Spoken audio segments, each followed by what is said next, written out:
Máxima brasileira. Decisão judicial não se discute, é uma coisa até para se pensar, né? Se cumpre. Eu acho que essa máxima, ela é mal compreendida. Eu acredito nessa máxima. Eu acho que para a gente pacificar o conflito social, a gente tem que partir de uma premissa, de que a gente tem que aceitar a decisão, que a decisão é legítima e aquela decisão tem que ser cumprida. Essa é a premissa. Qualquer que seja a decisão, eu vou aceitar a decisão. Quando a gente nasce no Brasil, a gente aceitou isso. Quer dizer, ninguém pediu o aceite, mas como o Estado é uma instituição, o Estado nos impõe isso. Nasceu, está aceitando a decisão do Supremo, você tem que aceitar. Mas a gente tem que fazer uma distinção aí. Eu acho que isso não invalida a outra parte. Aceitar a decisão e cumprir a decisão não significa dizer que essa decisão não passe por uma análise crítica. São duas coisas diferentes. A análise crítica acontece no plano acadêmico. E o cumprimento da decisão acontece no plano das relações sociais, das relações obrigacionais. E esses dois planos, eles não se excluem, não. Eu acho que a gente precisa entender isso, separar melhor isso. A sociedade americana separa isso muito bem. Tem uma coisa também que é interessante hoje em dia, que existe uma vasta literatura tratando um fenômeno chamado ativismo judicial. E esse ativismo judicial na verdade, envolve um processo de descoberta dos limites da atuação do Poder Judiciário, né? Até onde deve a decisão. O exemplo clássico dessa discussão diz respeito às políticas de saúde, né? De ter acesso a medicamento, vaga em hospital, etc. Você acha que hoje existe como é que você avalia hoje esse ativismo judicial no judiciário? Você acha, como é que você enxerga esse processo? Bom, eu acho que esse processo de ativismo judicial é uma coisa interessante. Me parece que é uma percepção que a gente tem que ter também do total do fenômeno. A questão é assim, sempre gera um conflito. De um lado, o gestor dizendo assim, o prefeito dizendo, eu não tenho dinheiro para criar uma vaga, né? Eu tenho que colocar no orçamento, eu tenho que aumentar imposto ano que vem, ou então se eu for dar todos esses medicamentos, eu tenho que fechar as UTIs, né? Coisas desse gênero. E aí o juiz diz, eu não tenho nada a ver com isso.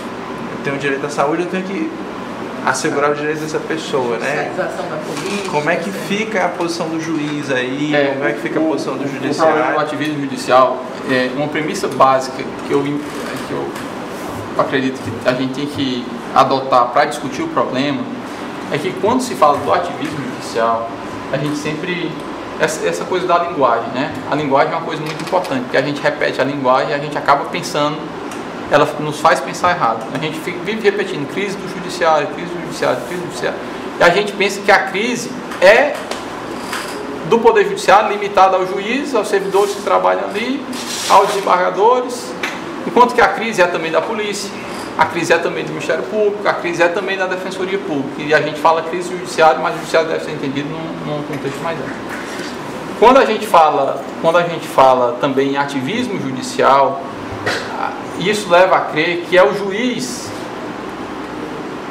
que adota uma postura que foi ativa, que invadiu a esfera de um outro poder, normalmente o poder executivo.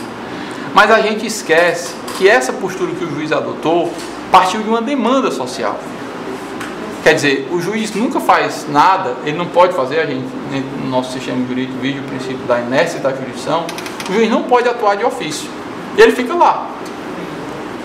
Então, ele faz porque é acionado.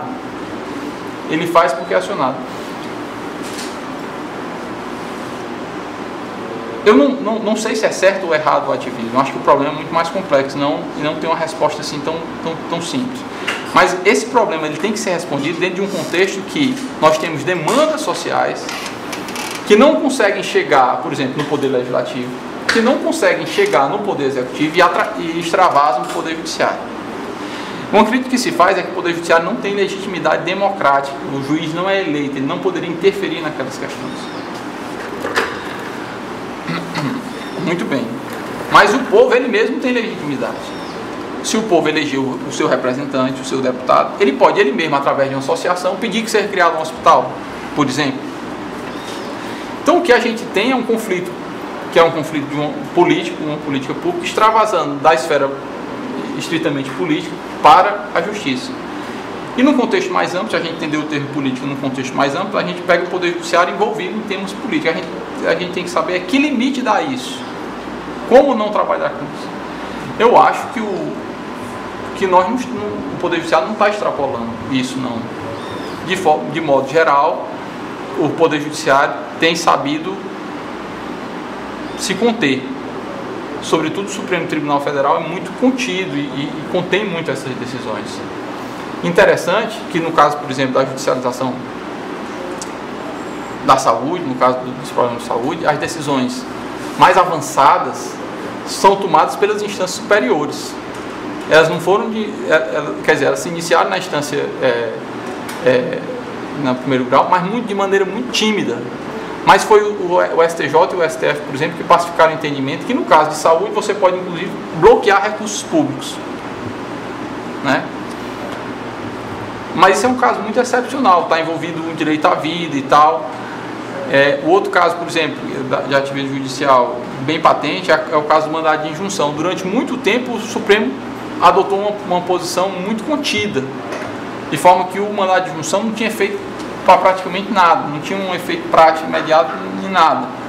E a partir, há cerca de 2 anos, 3 anos, o Supremo passou a adotar uma postura de permitir extensão de leis para regular casos análogos. Por exemplo, greve de servidores públicos. O Supremo estabeleceu que a lei que regula a greve dos servidores, dos trabalhadores, portanto da iniciativa privada, sirva também para regular os servidores públicos.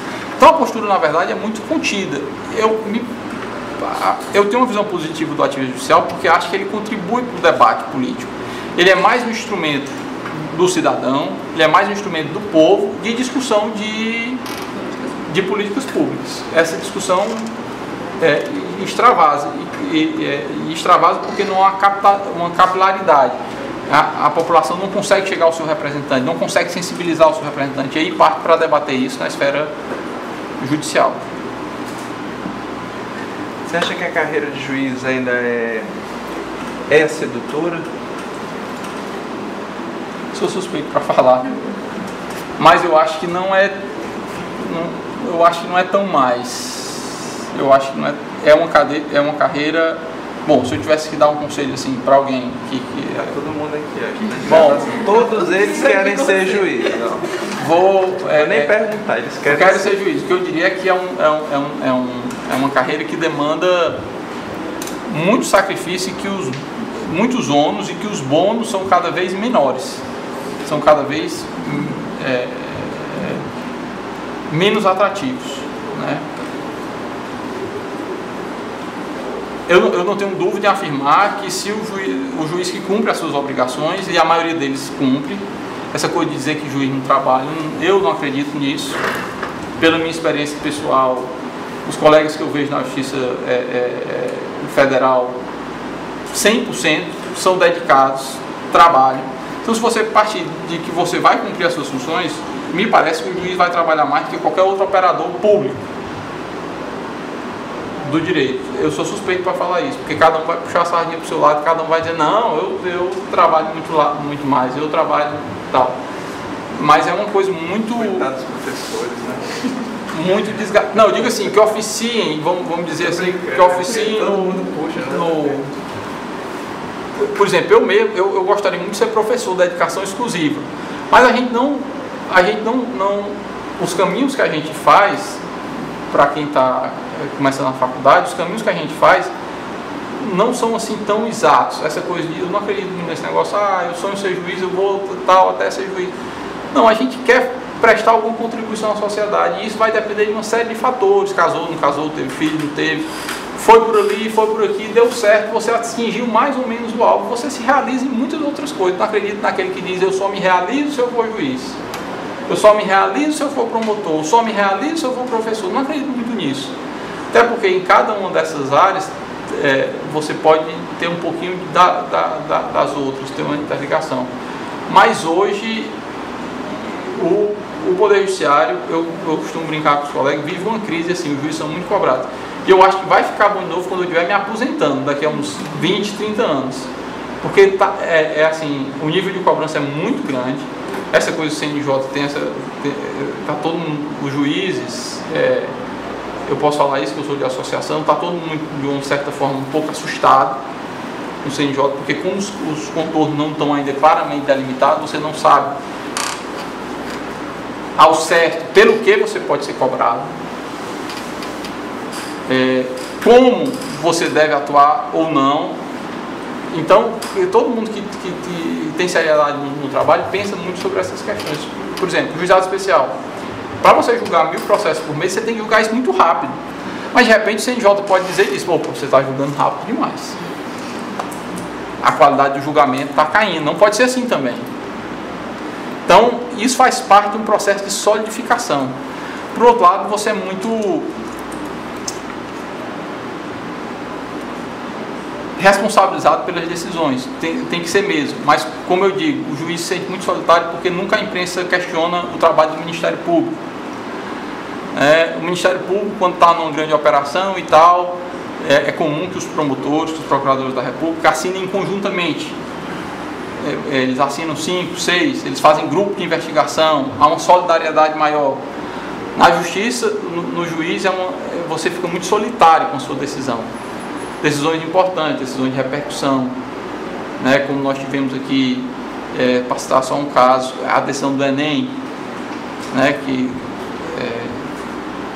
tomada pelo Praxedes, que está aqui, foi uma decisão brilhante, mas que afeta a vida de muita gente e você fica muito pressionado com aquilo. E de repente a gente não ter a compreensão desse trabalho é uma coisa meio, às vezes é frustrante. Então, eu acho que é fundamental quando alguém se direciona para a magistratura que diga assim, rapaz, eu quero me sacrificar. Eu acho que é um pouco sacrifício, hoje é um pouco sacrifício, né? É uma coisa assim, eu percebo que na academia, quando a gente vê alguns artigos acadêmicos sobre a função do julgador, sobre a função do juiz, uma das críticas que se faz é que as pessoas passam muito novas no concurso e o perfil é do concurseiro, a pessoa que quer basicamente um bom salário, um bom emprego, um bom salário, uma boa estrutura e quer ir lá e trabalhar. E a magistratura, ela normalmente você não vai ter isso porque ela vai te cobrar um pouco mais do que aquelas horas. Não é um trabalho que você vai lá e sai, vai para casa, vai dormir, no outro dia você vai pegar de novo. Você sai com os problemas para resolver, você sai com as decisões, você tem que estar 24 horas para os processos distribuídos, por exemplo, regime de plantão, você tem que estar lá, você fica 24 horas à disposição, se tiver qualquer problema em qualquer dos seus 5.000 processos, você tem que responder. Então é uma coisa que tem algumas peculiaridades que eu acho que está cada vez, as vantagens estão diminuindo. Por exemplo, fala-se muito de tirar as férias 60 dias, eu acho que esse é um grande atrativo da carreira e a sociedade não entende assim.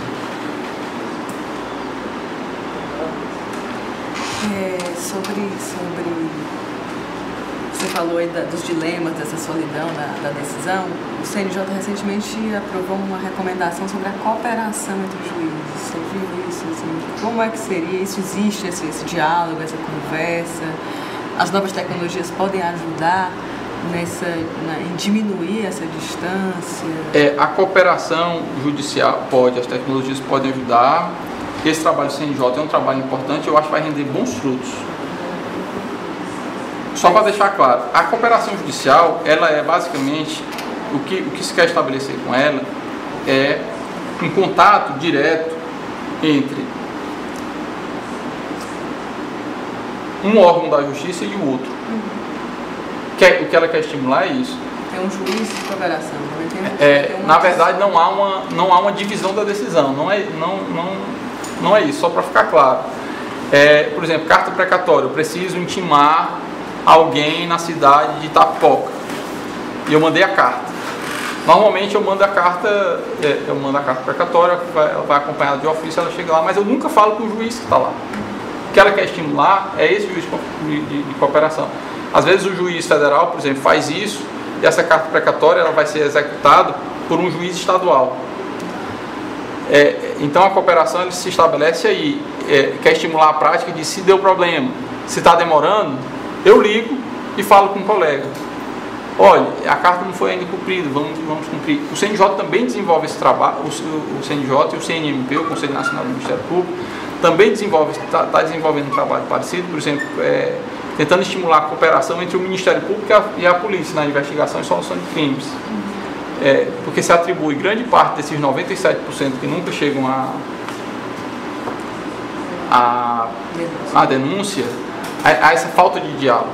Então, o jeito de trabalhar da justiça tem mudado, é certo que tem mudado.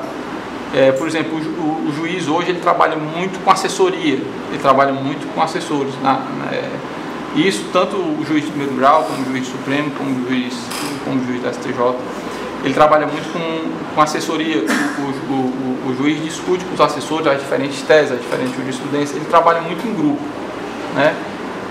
Mas a decisão é isolada. Mas esse juiz de cooperação é muito bom. Inclusive, o CNJ tem isso também, e no Brasil nós temos a figura do juiz de cooperação internacional, né?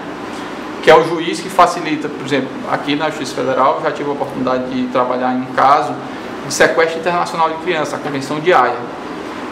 Envolvia um francês e uma brasileira. Então nós tínhamos contato com as autoridades francesas através do juiz de cooperação do Brasil, que era um juiz federal de Santa Catarina, então conselheiro do CNJ. Começou a falar dos casos, assim, você já usou alguma vez novas tecnologias na decisão? Usou o Google, usa essas ferramentas no processo, ou isso ainda não acontece? Acontece muito. Essas tecnologias já usei na decisão. Por exemplo, era uma decisão que versava sobre... Era uma ação civil pública. O Ministério Público pediu indenização por danos coletivos contra uma operadora de telefonia, porque essa operadora não vendia cartões de telefone de 20 unidades. O Ministério Público alegava que ela vendia cartões de telefone apenas de 40 e 60 unidades, porque esses cartões tinham valores mais altos. Por exemplo, dessas novas tecnologias, para arbitrar o valor da indenização, eu recorri ao Google, e lá tem publicado no site da empresa o valor do faturamento dela. Então, isso é um caso, por exemplo, em que a prova é pública e isso pode ser utilizado. Além desses casos que podem se repetir assim, né, de prova, é muito comum que em sessão de julgamento em tribunal, por exemplo, hoje essas novas tecnologias, os julgadores eles fiquem aqui online pesquisando decisões do Supremo, decisões do STJ. A base de pesquisa jurisprudencial é muito maior. Eu acho que são esses dois exemplos que é mais... E você acha que vai crescer? Eu acho que... É uma visão... Eu acho que sim, que cresce. Embora que esse exemplo que eu dei da prova, a gente tem que ter cuidado. A prova, esse caso é peculiar. Porque, obviamente, o dado estava disponível, foi disponibilizado pela própria empresa, um dado público que estava... Mas em algumas provas você não pode, né? A prova tem que passar pelo contraditório, enfim. Mas, com certeza, as novas tecnologias, por exemplo, todas as audiências na Justiça, elas são gravadas em áudio e vídeo. As audiências na Justiça Federal. Elas são gravadas em áudio e vídeo. As audiências dos juizados... na verdade, no juizado é só áudio. Mas nas varas cíveis, as criminais já são áudio e vídeo. E as cíveis, a critério do juiz, também já é áudio e vídeo, né? Ações civis públicas e tal, isso também é um exemplo de novas tecnologias.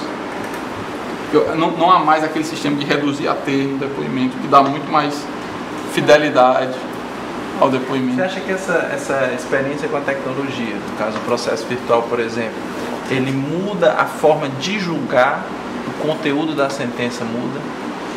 O conteúdo decisório em si não, mas a maneira de construir a sentença, por exemplo? Você tem que produzir 800 sentenças por mês. Não diria que o acesso à tecnologia mude a forma da sentença. Eu diria que talvez seja a tecnologia na medida em que seria a tecnologia assim como segunda causa. já que a causa mais imediata é o número do processo. Então, hoje, mesmo as cortes superiores estimulam, o CNJ estimula, o STF, o STJ, se estimula muito que as decisões se restringam ao que é essencial, que as decisões sejam rápidas, que as decisões sejam sucintas, né? Então, nesse contexto, a fim de dar maior agilidade ao judiciário, hoje, de modo geral, é criticado, é visto com maus olhos aquelas sentenças longas, cheias de termos rebuscados, cheias de academicismos, né? Então mudou. Então tem mudado. Tem mudado. As sentenças, por exemplo, em juizada, grande parte das sentenças são gravadas também em áudio. O juiz profere a sentença oralmente em áudio. Ela não é sequer uma sentença escrita, mas isso acontece em cerca de... Então até a linguagem, a oralidade, tudo isso.